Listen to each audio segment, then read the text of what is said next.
Assalamualaikum warahmatullahi wabarakatuh.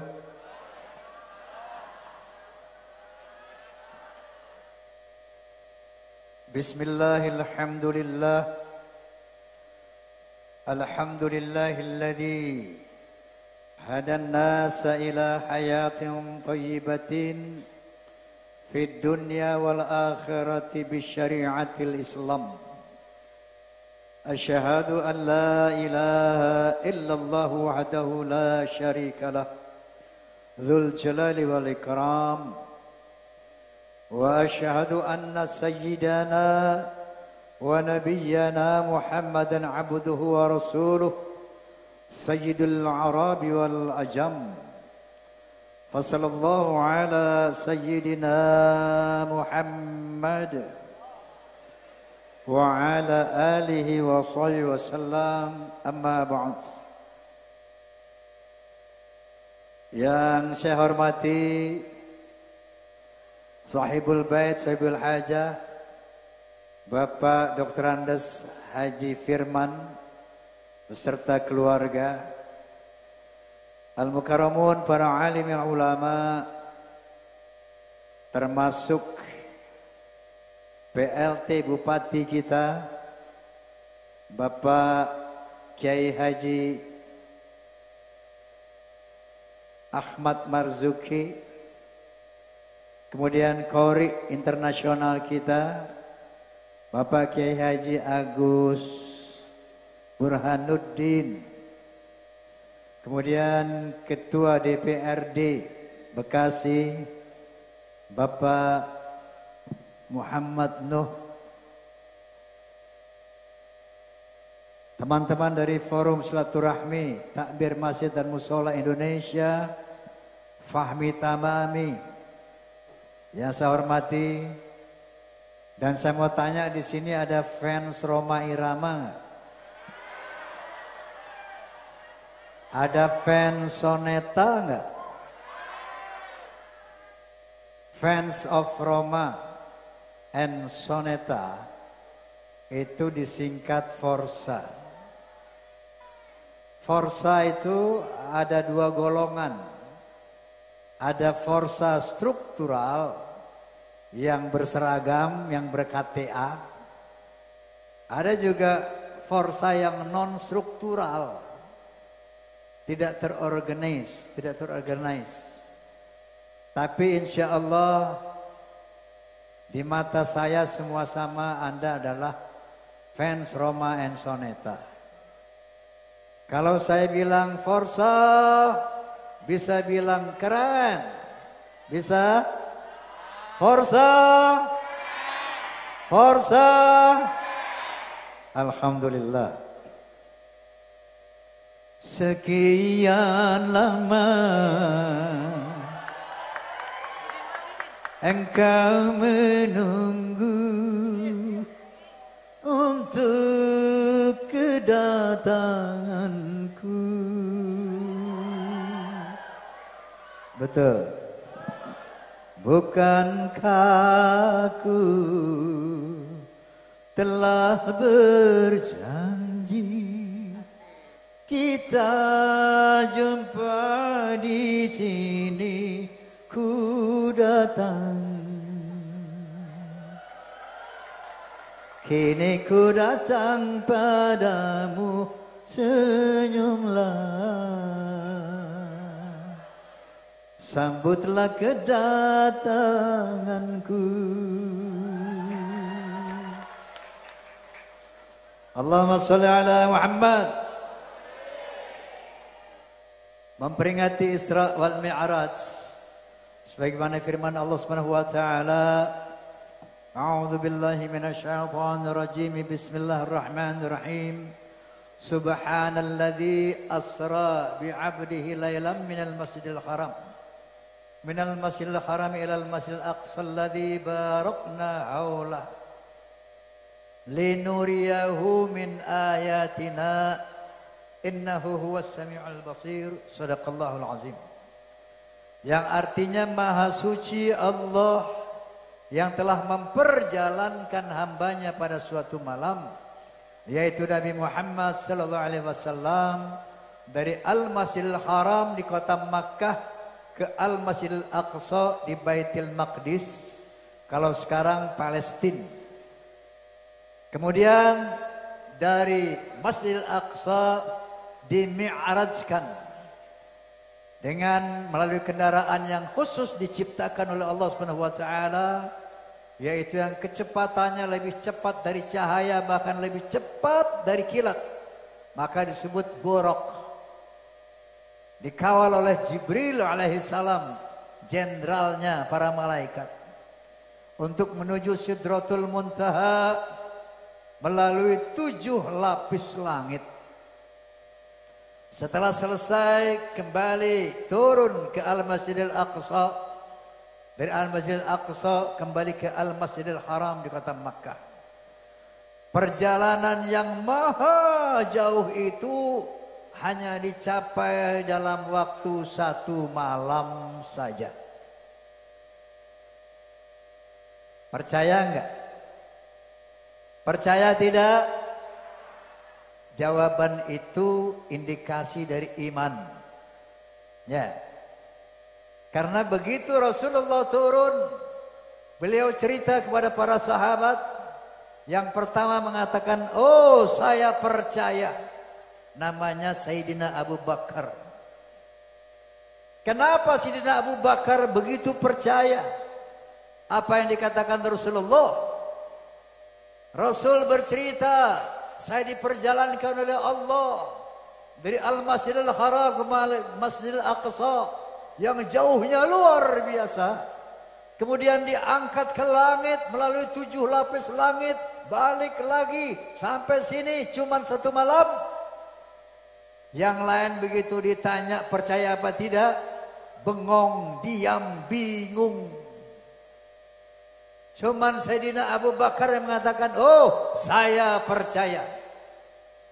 Jangankan cuma begitu, lebih dari itu kalau Muhammad yang cerita, saya percaya. Ini dasarnya iman. Kenapa Abu Bakar bisa menyatakan itu?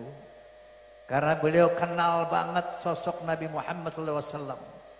Beliau ini teman sepermainan. Sejak kecil, sejak muda selalu sama-sama. Beliau kenal akhlak Nabi, enggak pernah berdusta sekecil apapun.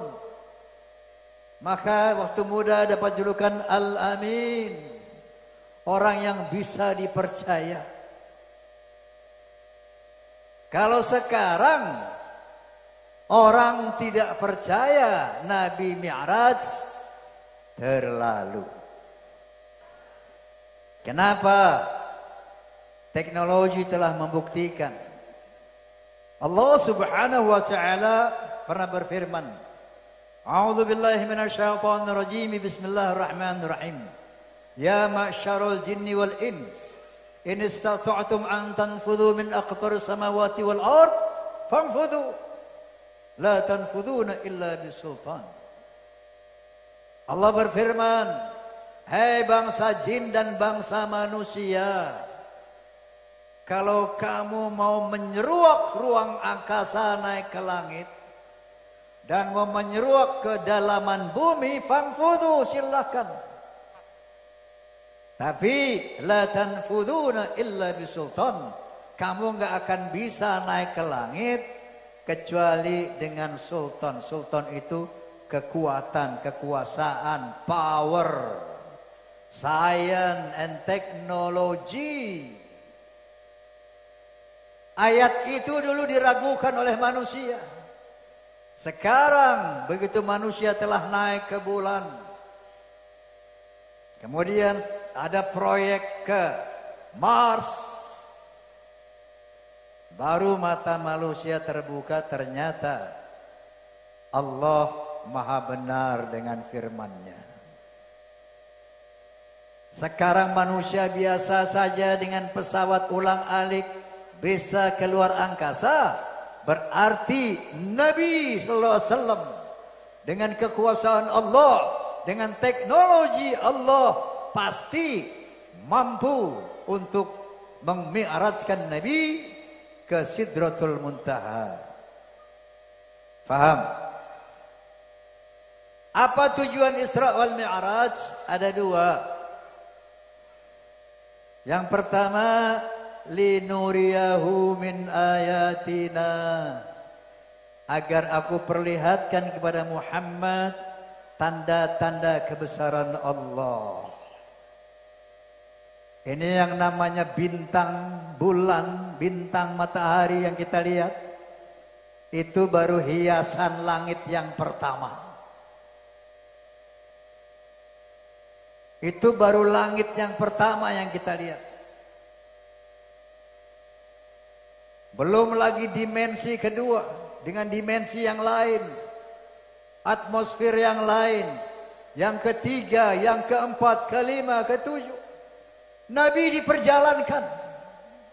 Linuriyahu min ayatina, agar aku perlihatkan tanda-tanda kebesaranku.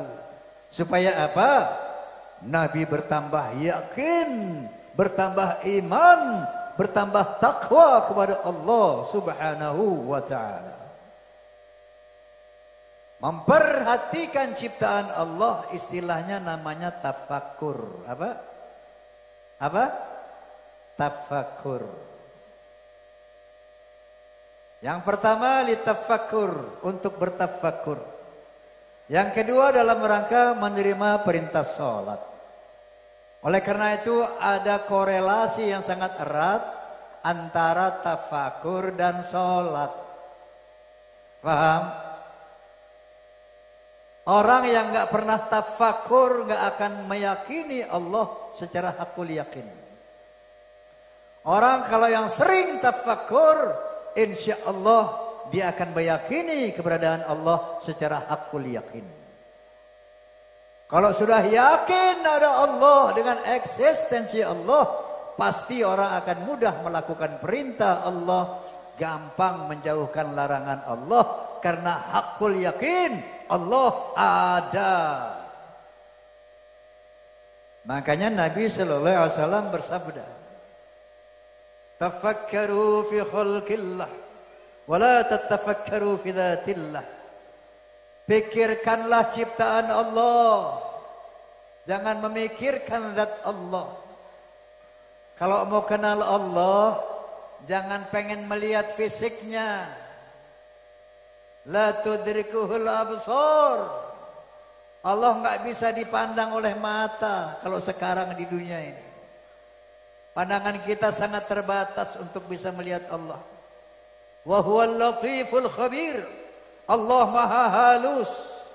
Allah nurun ala nur, cahaya di atas cahaya, gak mungkin bisa dipandang.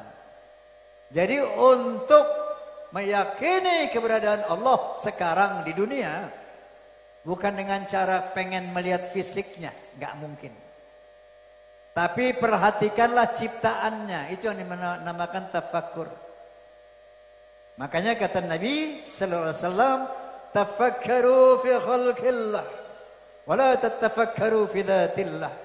Perhatikan, fikirkan ciptaan Allah, nanti kamu yakin bahwa Allah itu ada. Paham? Paham? Bahwa manusia kepingin melihat Allah, wajar, manusiawi. Dulu ada seorang nabi, Nabi Musa namanya, alaihissalam, kepingin melihat Allah. Sejarah ini diabadikan oleh Allah dalam Al-Quranul Karim. A'udzu billahi minasyaitonir rajim. Bismillahirrahmanirrahim.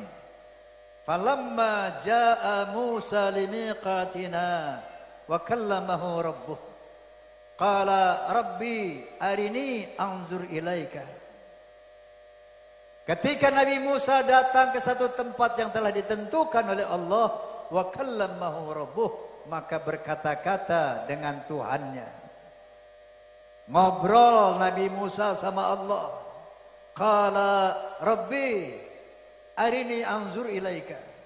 Kata Nabi Musa, ya Allah, perlihatkan dong dirimu, aku pengen melihat engkau. Arini anzur ilaika, perlihatkan dirimu ya Allah, aku pengen melihat Allah. Qala lan tarani, Kata Allah, "Ai Musa, kamu enggak bisa melihat aku. Walakin zur ilal jabali, fa in istaqarra makanahu fasawfa tarani." Tapi baik Musa, coba kamu lihat gunung batu di sebelahmu. Aku akan perlihatkan diriku kepada gunung batu yang tinggi menjulang itu. Seandainya gunung batu yang tinggi kokoh itu masih ada pada tempatnya, setelah aku perlihatkan diriku, maka boleh jadi kamu juga bisa melihat aku, wahai Musa. Falamma tajalla rabbuhu lil jabali ja'alahu dakau wa harra Musa sa'iqa. Begitu Allah memperlihatkan dirinya kepada gunung batu tadi, maka gunung yang tinggi kokoh menjulang itu hancur lebur rata dengan tanah. Wa kharra Musa sa'iqa, dan Nabi Musa jatuh pingsan melihat kehebatan Allah Subhanahu wa taala. Falamma afaqa qala subhanak tubtu ilaika wa ana awwalul mu'minin. Begitu Nabi Musa sadar dari pingsannya, maha suci engkau ya Allah, hebat engkau ya Allah. Gunung batu yang begitu tinggi hancur melihat dirimu. Nurun ala nur. Kenapa gunung batu hancur? Karena Allah itu cahaya di atas cahaya, makanya nggak bisa dilihat. Tahu matahari? Bisa lihat matahari nggak? Hoi, kita nggak mampu melihat matahari, cahayanya begitu dahsyat. Apatah lagi Allah yang menciptakan matahari, Masya Allah. Makanya kata Allah, di dunia kamu nggak bisa melihat Allah. Nanti di akhirat insya Allah kamu akan bisa melihat dengan izin Allah Subhanahu. Sekarang untuk meyakini keberadaan Allah, cukup perhatikan ciptaannya. Namanya tafakur. Makanya banyak sekali ayat Allah Subhanahu wa taala dalam Al-Qur'anul Karim yang mengajak manusia untuk bertafakur. Salah satu, a'udzu billahi minasyaitonir rajim, bismillahirrahmanirrahim. Inna fi khalqis samawati wal ard wa ikhtilafil laili wan nahar wal fulkil lati tajri fil bahri bima yanfa'un nas wa ma anzalallahu minas sama'i min ma'in fa ahya bihil arda ba'da mautiha wa batha fiha min kulli dabbah wa tasrifi riyahi wa sahabil musakhkhari baina sama'i wal ard la ayatil liqaumi ya'qilun. Sadaqallahul azim. Sesungguhnya pada penciptaan langit, perhatikan langit, dan pada penciptaan bumi, perhatikan apa yang ada di bumi, dan pergantian malam dan siang. Sekarang malam, besok siang, besok siang, malam siang, malam siang, terus berganti secara teratur. Diturunkannya air dari langit, dengan air itu dihidupkan bumi yang mati. Kemudian menumbuhkan berbagai aneka pohon, tanaman yang bermanfaat untuk kita. Bisanya kapal-kapal berlayar di lautan dengan membawa hal-hal yang bermanfaat buat manusia. Terjadinya pergeseran awan dan angin di antara langit dan bumi, itu bukti bagi Allah ada bagi orang yang berakal. Sudah yakin ada Allah? Sudah yakin? Kita kerucutkan lagi tafakur kita. Allah mengajak kita memperhatikan tanaman. Ada tanaman nggak sini? Ah, itu ada pohon apa tuh? Pak Haji Firman tuh pohon apa tuh? Pohon mangga. Tuh pohon mangga. Apa kata Allah?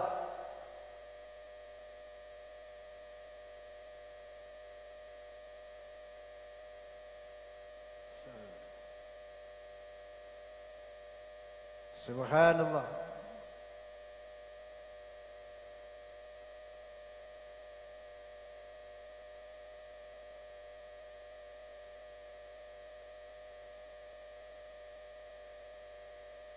Allah suruh memperhatikan tanaman.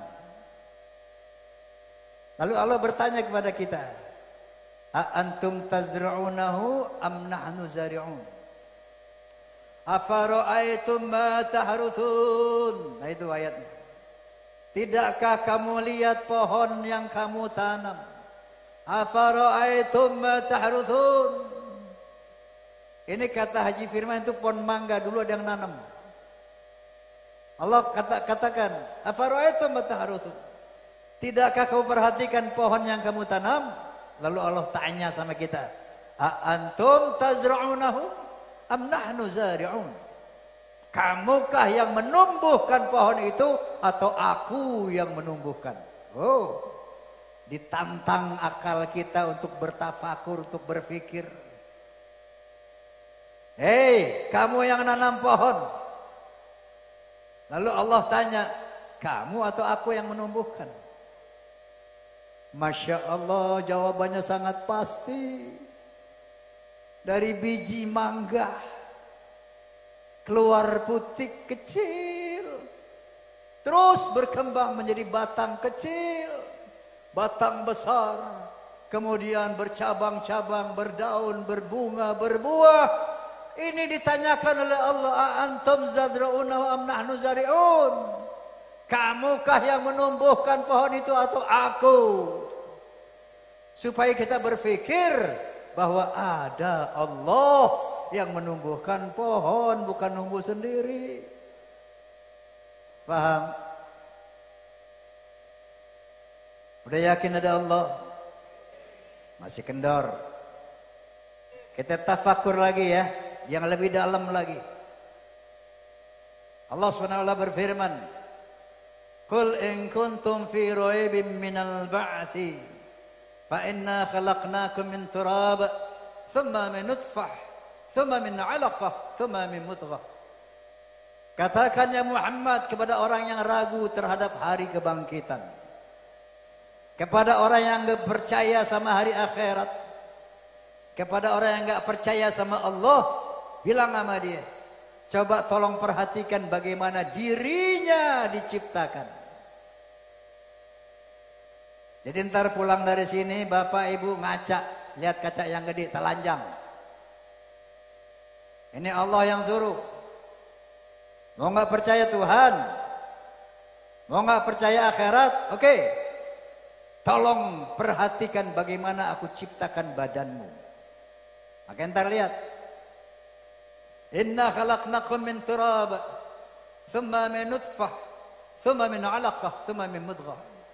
Sesungguhnya aku ciptakan kamu dari saripati tanah. Orang tua kita makan segala sesuatu, beras, makanan segala macam dari saripati tanah. Kemudian dari saripati tanah itu aku proses menjadi nutfah. Tahu nutfah? Sperma. Tahu sperma? Air mani. Thumma min 'alaqah. Kemudian air mani tadi aku proses menjadi segumpal darah. Thumma min mudghah. Kemudian darah tadi aku proses menjadi segumpal daging. Wa nukirru fil arhami ma nasya' ila ajalin musamma. Kemudian daging tadi aku ukir di dalam rahim ibumu sesuai dengan yang aku kehendaki sampai waktu yang ditentukan. Mau hitam, mau putih, mau tinggi, mau jelek, mau cakep, aku yang menentukan.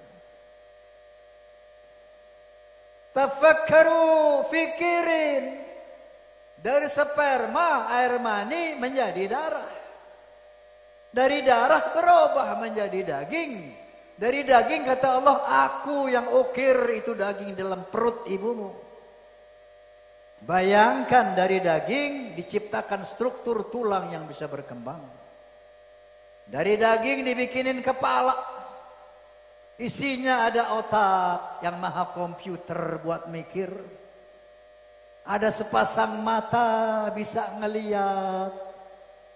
Ada sepasang telinga bisa mendengar. Ada sepasang bibir bisa ngomong. Masya Allah. Turun ke badan, lihat dalam badan kita ada organ-organ vital. Jantung buat mengatur peredaran darah. paru-paru buat mengatur peredaran udara, ada sistem pencernaan dan sebagainya.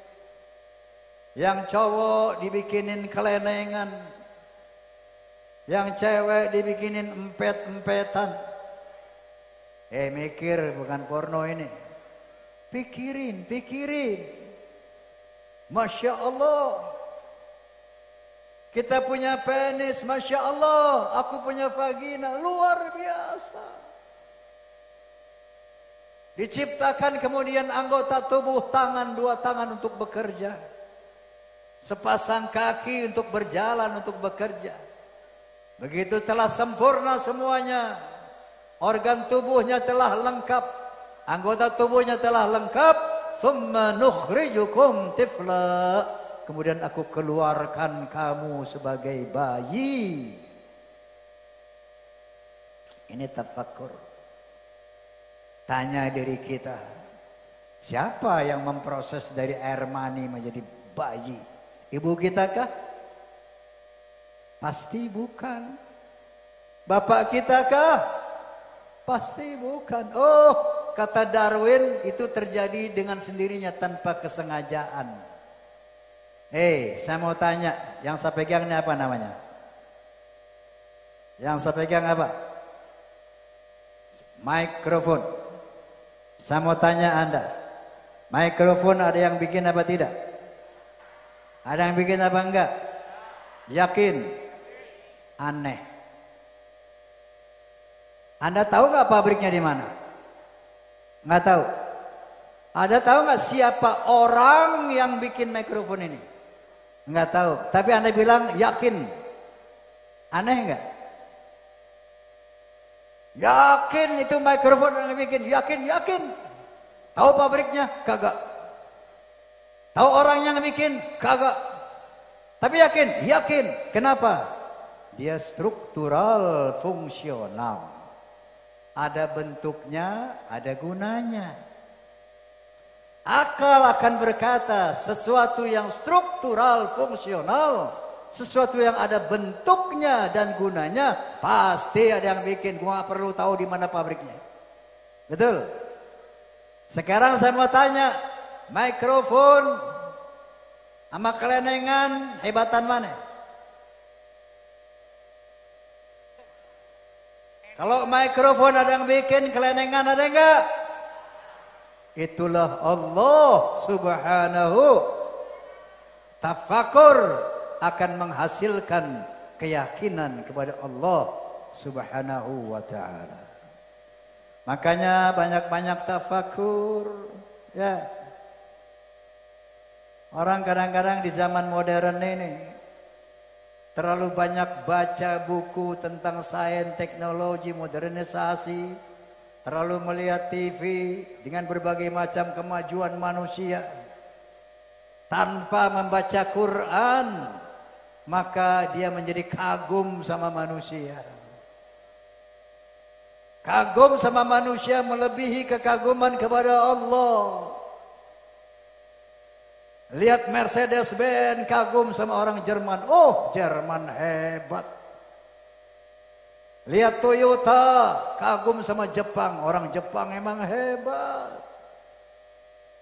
Lihat gedung-gedung tinggi, jalan tol, kagum sama Cina. Cina emang hebat.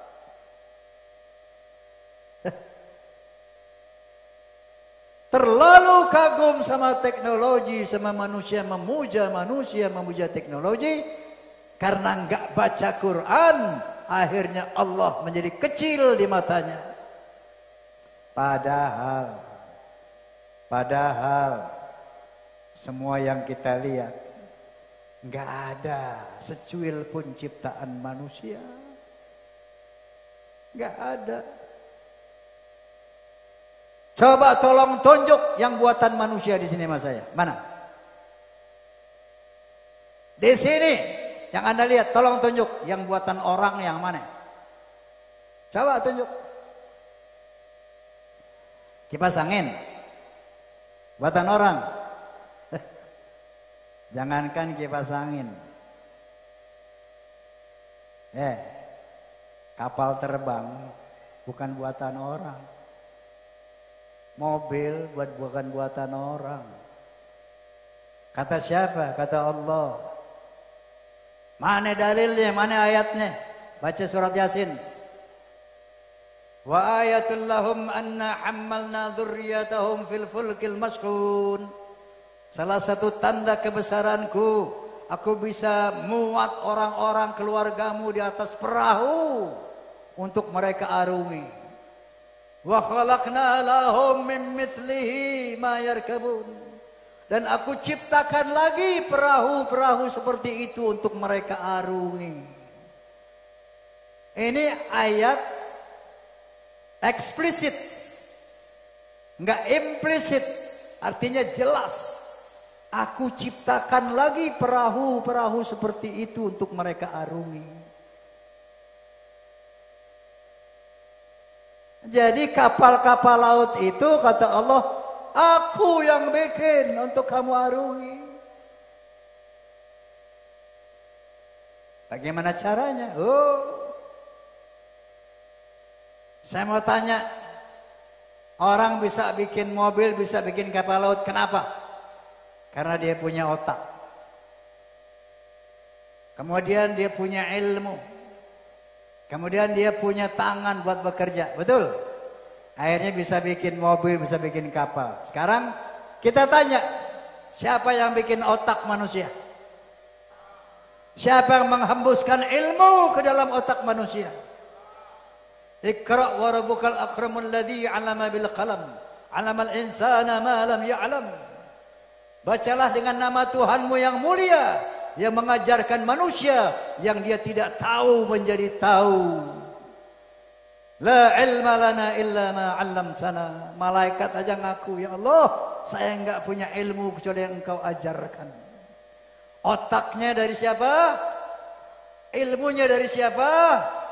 Tangannya buat bekerja buatan siapa? Kakinya buatan siapa? Jadi itu kapal buatan Allah apa buatan manusia? Buatan Allah. Cuman ciptaan Allah ini ada dua, ada yang direct langsung, ada yang indirect nggak langsung. Kayak pohon mangga tuh punya Haji Firman, itu ciptaan Allah langsung. Nah, ada kembang plastik, pohon plastik, itu ciptaan Allah juga tapi nggak langsung. Kalau lo kan lihat pohon plastik, oh ini ciptaan manusia, itu ciptaan Allah. Enggak, dua-duanya ciptaan Allah. Yang satu direct, yang kedua nih pohon plastik, Allah juga yang bikin, cuma disuruh manusia. Kenapa manusia? Manusia itu khalifatullah fil ardh, wakil Allah di muka bumi, buat ngurus segala macam. Jadi kalau manusia bikin apapun, semuanya bikinan Allah. Makanya kalau orang beriman, berilmu, lihat teknologi setinggi apapun yang dipuji Allah, bukan manusia. Masya Allah, subhanallah, Allahu akbar. Tapi kalau orang nggak ada imannya, nggak ada ilmunya, lihat teknologi, Masya Allah, hebat banget Cina ada, hebat banget Amerika, hebat banget, la khawla wa la quwwata illa.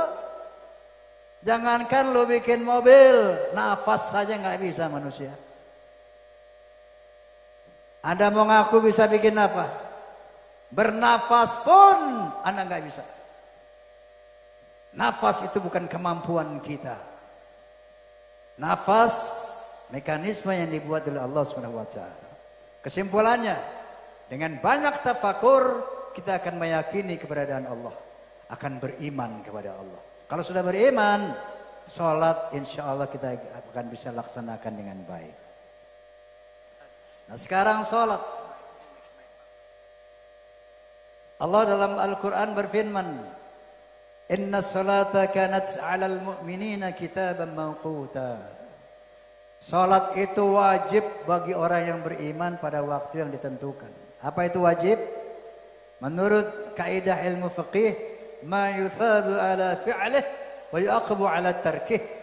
Itu kalau dilakukan mendapat pahala, kalau ditinggalkan mendapat siksa. Itu yang namanya wajib. Ma yuthabu ala fi'lih wa yu'aqabu ala tarkih. Kalau dikerjakan mendapat pahala, enggak dikerjakan mendapat siksa, ancaman siksa. Kapan waktunya? Aqimis sholata liduluqis syamsi ila ghusaqil lail wa qur'anal fajri. Tegakkanlah salat min duluqis syams, mulai tergelincir matahari. Begitu matahari di atas kepala, enggak ada bayangan, belum masuk zuhur. Begitu tergelincir sedikit aja, tak masuk zuhur. Ila ghusaqil lail, sampai tengah malam. Ada orang yang bilang enggak ada salat 5 waktu dalam Quran. Berarti dia enggak paham mentafsir Quran. Berarti dia tekstual melihat Quran. Coba lihat, aqimus sholata liduluqis syams. Tegakkanlah salat mulai dari gelincir matahari. Mulai gelincir ila ghasaqil lail, sampai kepada gelap malam. Bukan matahari gelincir dan gelap malam, tapi sampai. Dari mulai gelincir matahari masuk zuhur, terus begitu gelincir lagi matahari sama badan dengan bayangan asar. Terus terbenam matahari maghrib, hilang cahaya merah isya. Wa Qur'anan fajri, bacaan fajar yaitu salat subuh. Berapa waktu itu? 5. Lalu apa gunanya salat? As-salatu du'a. Salat itu doa. Ad-du'a silahul mu'min. Doa itu senjata orang beriman. Pak, Bu, saya kasih tahu. Orang kalau kagak sholat, kalau nggak sholat, setinggi apapun jabatannya, sekaya apapun hartanya, terpelantang-pelanting dia hidup di dunia. Terbontang, terbanteng dia hidup di dunia menghadapi persoalan dunia. Orang yang nggak sholat. Sepinter apapun, setinggi apapun jabatannya, sekaya apapun, kalau nggak sholat, dia dipelintir oleh kehidupan dunia. Nggak akan bisa happy, nggak akan bisa bahagia, nggak akan bisa tenang. Kenapa? Dia tidak punya senjata untuk hidup di dunia. Apalagi nanti di akhirat. Kenapa salat itu senjata? As-salat doa. Doa itu muhul ibadah. Sendinya ibadah itu doa.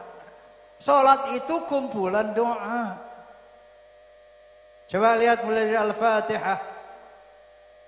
Iyyaka na'budu, kepada engkau, iyyaka, ini direct langsung. Bukan iyyahu, bukan kepadanya, enggak, langsung. Iyyaka, kepadamu. Na'budu, aku menyembah. Wa iyyaka, dan kepadamu. Nasta'in, aku mohon pertolongan. Apa itu pertolongannya? Ihdinas siratal mustaqim. Tunjukkan aku jalan yang lurus. Apa itu jalan yang lurus? Siratal ladzina an'amta 'alaihim. Jalan yang engkau beri nikmat atas mereka. Tuh kayak jalan para kiai, tuh kayak para jalan orang yang soleh, tuh kayak para agniya yang baik, tuh jalan orang yang nikmat, yang bahagia. Ghairul maghdubi 'alaihim. Bukan jalan yang engkau murkai seperti mereka. Siapa itu? Tuh para ahli maksiat. Tuh tukang mabok. Tuh penzina. Tuh koruptor. Bukan itu ya Allah. Waladhdallin. Dan bukan yang sesat. Sekarang banyak banget aliran sesat. Bukan di luar Islam aja. Aliran Islam yang sesat juga sudah banyak banget. Dengan Al-Fatihah, sebelum kita berinteraksi, bersosialisasi di masyarakat, kita sudah bentengi diri kita dengan mohon perlindungan kepada Allah ketika kita bersosialisasi. Belum lagi duduk iftirosh, kita kemukakan 8 proposal. Rabbi ghafirli, ya Allah ampuni aku. warhamni, kasihani aku, wajburni, tutupi kelemahanku, warfa'ni, muliakan aku, wahdini, bimbing aku dalam hidup ini, warzuqni, berikan aku rizki, wa'afini, sehatkan aku, wa'fu anni, maafkan aku. Semua kebutuhan manusia ada dalam sholat. Makanya sholat mesti khusyuk. Karena Allah bilang qad aflahal mu'minun alladzina hum fi sholatihim khashi'un. Beruntung orang yang beriman yang di dalam sholatnya khusyuk. Kenapa untung? Langsung dijawab oleh Allah. Rabbi ghafirli, artinya khusyuk itu faham, mengerti yang kita ucapkan. Rabbi ghafirli, ya Allah ampuni aku. Allah jawab, aku ampuni kamu. Warhamni, kasihani aku kasihanin, udah beres. Warzuqni, aku berikan rizki. Oh, Masya Allah, Masya Allah. Wa qala rabbukum ud'uni astajib lakum.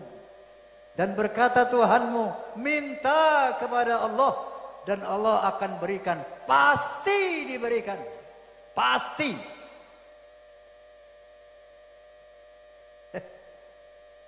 Percaya enggak? Buktikan. Coba sholat khusyuk. Minta sama Allah dengan khusyuk. Makanya Allah bilang, wasta'inu bis-sabri was-salah. Mohonlah kepadaku, mintalah kepadaku dengan sabar dan sholat. Sabar dan sholat. Kita minta waktu sholat zuhur belum dapat, kali nanti asar. Asar belum dikabulin juga, kali nanti maghrib. Tapi sholat itu doa. Dan harus dikombin dengan sabar. Begitu Allah mendidik kita. Apapun yang kita minta pasti dikasih. Pasti dikasih Allah. Innallaha la yukhlifu al-mi'ad. Allah enggak ingkar janji. Kalau kita sungguh-sungguh minta sama Allah dengan cara-cara yang diajarkan Allah dan Rasulnya, pasti dikasih, nggak ada yang nggak dikasih. Oke, kita baca suratul Fatihah. Barangkali sebelum saya tutup, sebuah lagu yang sama-sama kita nyanyi bareng-bareng. Bareng-bareng nyanyi ya. Oke. Hayya hayya hayya hayya.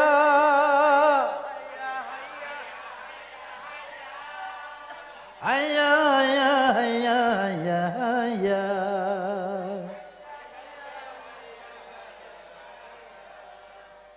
Dalam berbicara harus memakai akhlak. Akhlaknya rame-rame. Oke? Dalam berbicara harus memakai akhlak. Di dalam berbusana harus memakai akhlak.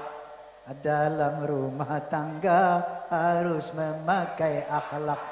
Di dalam bernegara harus memakai akhlak. Manusia mulia hanyalah dengan akhlak. Manusia kan hina kalau tidak berakhlak. Harta dan jabatan tak menjadi ukuran. Betul?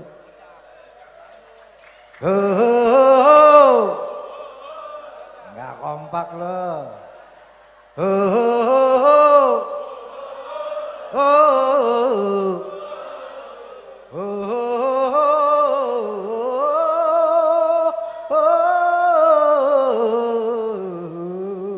Coba.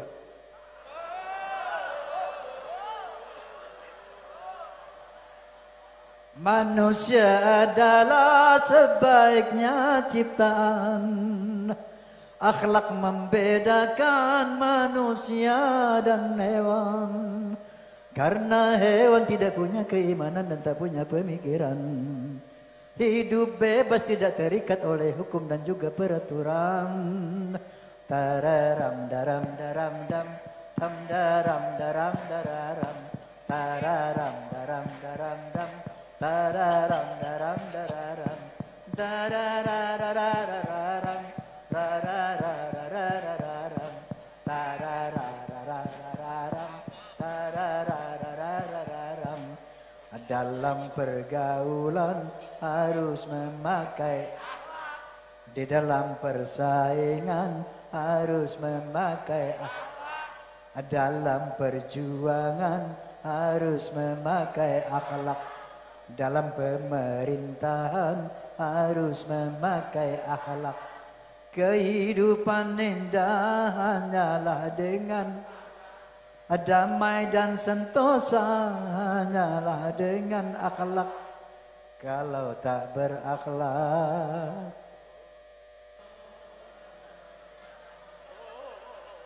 kalau tak berakhlak, oh negara jadi rusak. Ayo berakhlak. Setuju? Wallahul muwaffiq ila aqwamit thoriq. Billahi taufiq wal hidayah. Assalamualaikum warahmatullahi wabarakatuh.